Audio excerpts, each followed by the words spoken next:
ನಮಸ್ಕಾರ. ಹಾಡು ಮತ್ತು ಹರಟೆ ಚಾನೆಲ್ಗೆ ನಿಮಗೆ ಮತ್ತೊಮ್ಮೆ ಸ್ವಾಗತ. ಇವತ್ತು ಇಂದು ನಾನು ನೋಡಿದಂಥ ಒಂದು ಆರ್ಟಿಕಲ್ ನನ್ನಲ್ಲಿ ಕೆಲವು ನನ್ನ ಹಳೆ ನೆನಪುಗಳನ್ನು ಮೆಲ್ಕು ಹಾಕೋ ಹಾಗೆ ಮಾಡ್ತು. ಅದನ್ನು ನಿಮ್ಮ ಮುಂದೆ ಇವತ್ತು ತರ್ತಾ ಇದ್ದೀನಿ. ಒಂದು ಆರ್ಟಿಕಲ್ ಬಂದಿತ್ತು ಸುಮಾರು ವರ್ಷಗಳ ಹಿಂದೆ ಅಂತ. ಈ ಆರ್ಟಿಕಲ್ ಇವತ್ತು ನಾನು ಓದಿದ್ರಲ್ಲಿ ಇತ್ತದು. ಹೈದರಾಬಾದಲ್ಲಿ ಒಬ್ಬ ಭಿಕ್ಷುಕ ರಸ್ತೆ ಬದಿಯಲ್ಲಿ ಕೂತ್ಕೊಂಡು ಪ್ರಾಣ ಬಿಟ್ಟಿದ್ದಂತೆ. ಇದು ಅಂಥ ನ್ಯೂಸ್ ಏನಲ್ಲ. ಆದರೆ ನ್ಯೂಸ್ ಏನಪ್ಪ ಆಗಿತ್ತು ಅಂತಂದರೆ, ಆತನ ಬಾಡಿನ ಎತ್ಕೊಂಡು ಹೋಗೋಕ್ಕೆ ಪೌರ ಕಾರ್ಮಿಕರು ಬಂದಾಗ ಆ ಕೂತ್ಕೊಳ್ಳೋ ಗೋಣಿ ಚೀಲ ಇರುತ್ತಲ್ಲ, ಯಾವುದ್ರ ಮೇಲೆ ಕೂತ್ಕೊತಿದ್ನಲ್ಲ, ಅದು ಎತ್ತಿದಾಗ ಸಾಕಷ್ಟು ಹಣ ಇತ್ತಂತೆ. ಎಣಿಸಿದಾಗ 1,00,000ಕ್ಕೂ ಮೇಲ್ಪಟ್ಟು ಹಣ ಇತ್ತಂತೆ. ಇದನ್ನು ಆ ಆರ್ಟಿಕಲಲ್ಲಿ ಓದಿದಾಗ ನನಗೆ ಪುಷ್ಪಕ ವಿಮಾನ ಅಂತನೋ ಒಂದು ಚಿತ್ರ ಕೂಡ ಜ್ಞಾಪಕ ಬಂತು. ಬಹುಶಃ ನಾವೆಲ್ಲ ನೋಡಿರ್ತೀವಿ ಅದನ್ನು. ಅದರಲ್ಲೂ ಒಬ್ಬ ಭಿಕ್ಷುಕ ಇರ್ತಾನೆ, ವಿಂಡ್ಸರ್ ಮ್ಯಾನರ್ ಸೇತುವೆ ಮೇಲೆ ಕೂತ್ಕೊಂಡು ಹೋಗಿ ಬರೋ ಜನಗಳನ್ನೆಲ್ಲ ಆತನ ದೃಷ್ಟಿಕೋನದಿಂದ ನೋಡ್ಕೊಳ್ತಾ ಇರ್ತಾನೆ. ಅವನು ಜ್ಞಾಪಕ ಬಂತಲ್ಲ, ಅವನು ಒಂದು ಸಲ ಸತ್ತಿರ್ತಾನೆ. ಒಂದು ಸೀನಲ್ಲಿ ಅವನ ಬಾಡಿ ಎತ್ಕೊಂಡು ಹೋಗ್ತಾರೆ, ಪ್ಲಸ್ ಆ ಗೋಣಿನ ಹಿಂಗೆ ಒದರಿದಾಗ ಹಣ ಹಾರಾಡತ್ತೆ. ಜ್ಞಾಪಕ ಬಂತಲ್ಲ. ಆವಾಗ ನಮ್ಗನ್ನಿಸತ್ತಲ್ವ, ಭಿಕ್ಷುಕ ಇಷ್ಟು ಹಣ ಇಟ್ಕೊಂಡು ಊಟಕ್ಕೂ ಗತಿ ಇಲ್ದಂಗೆ ಯಾತಕ್ಕೆ ಭಿಕ್ಷೆ ಬೇಡ್ತಿದ್ದ ಈತ ಅಂತ ಒಂದು ಪ್ರಶ್ನೆ ಮೂಡುತ್ತೆ. ಸಹಜ ಕೂಡ. ಇದಕ್ಕೆ ನಾನು ಹಿಂದೆ ತಿಳಿದ ಒಂದು ಕಥೆನ ನಿಮ್ಮ ಮುಂದೆ ಹೇಳ್ತೀನಿ.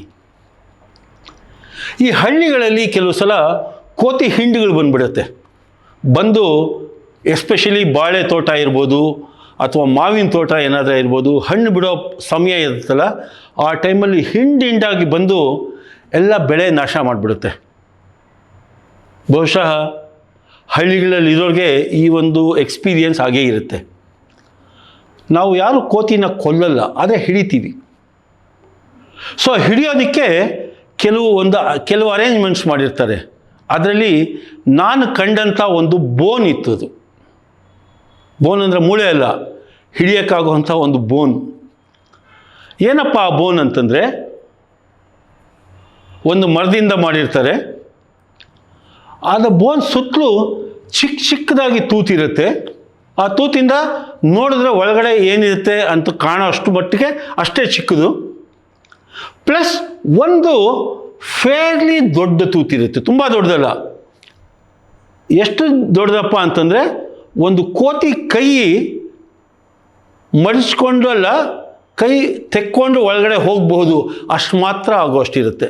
ಅಂದರೆ ಮುಷ್ಟಿ ಹಿಡಿದಿರೆ ಒಳಗಡೆ ಹೋಗುತ್ತಲ್ಲ, ಅಷ್ಟು ಮಾತ್ರ ಇರುತ್ತೆ.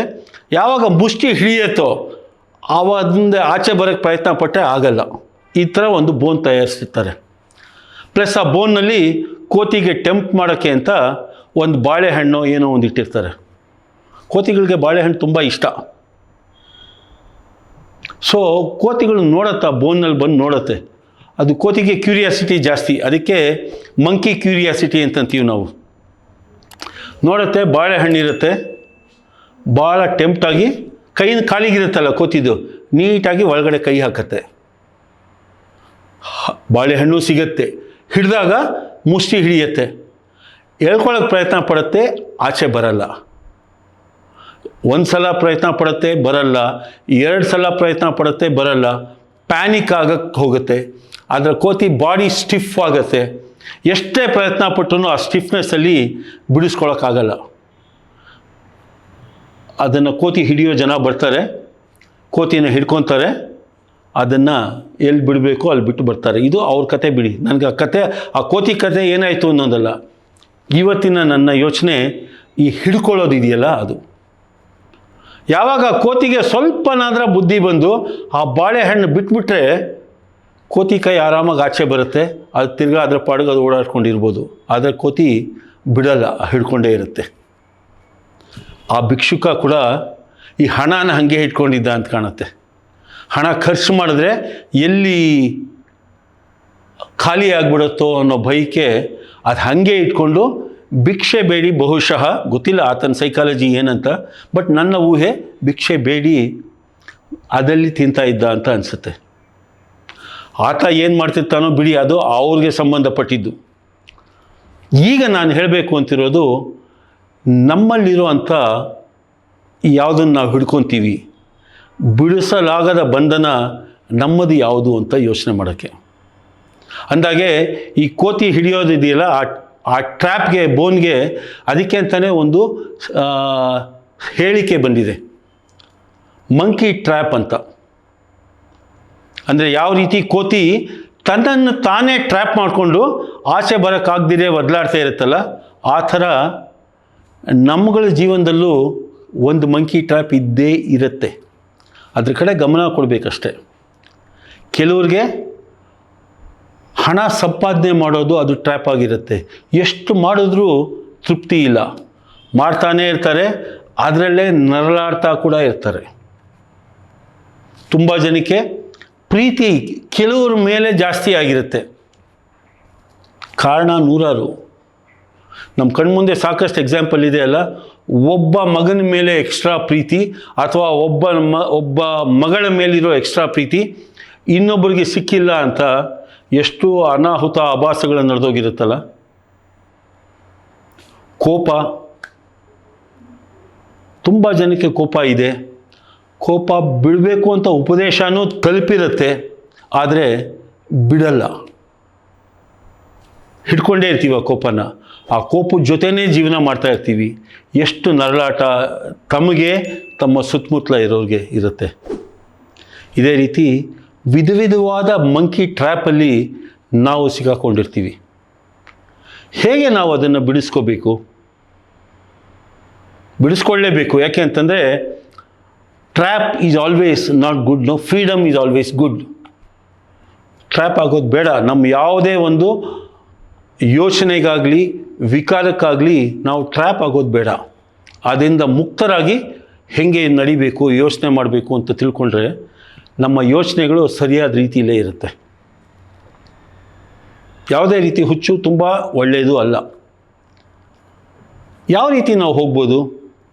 ಈ ಥರ ನಾವು ಯಾವುದಾನ ಒಂದು ಕಷ್ಟ ಅಂತ ಇಟ್ಕೊಳ್ಳೋಣ. ತುಂಬ ಜನ ಕಷ್ಟಪಡ್ತಿದ್ದೀವಲ್ಲ, ಯಾವುದೋ ಒಂದು ಕಾರಣಕ್ಕೆ ನಾನು ಕಷ್ಟಪಡ್ತಿದ್ದೀನಿ ಅಂತ ನಮ್ಗೆ ಗೊತ್ತಾದರೆ, ನಾವು ಕಷ್ಟದ ಒಳಗೇನೆ ಕೂತ್ಕೊಂಡು ಯೋಚನೆ ಮಾಡಿ ಹೆಂಗೆ ಅದರಿಂದ ಆಚೆ ಬರಬೇಕು ಅಂತ ಯೋಚನೆ ಮಾಡ್ತಾ ಇರ್ತೀವಿ. ಅಂತಂದರೆ ನಾವು ಕೂಡ ಈ ಕಷ್ಟದ ಒಂದು ಭಾಗ ಆಗಿ ಯೋಚನೆ ಮಾಡ್ತಾ ಇರ್ತೀವಿ. ಆವಾಗ ನಮಗೆ ಸೊಲ್ಯೂಷನ್ ಸಿಗಲ್ಲ. ನಾವು ಆ ಕಷ್ಟದ ಭಾಗದಿಂದ ಆಚೆ ಬಂದು ಒಂದು ಏರಿಯಲ್ ವ್ಯೂ ಅಂತ ಹೇಳ್ತೀವಿ.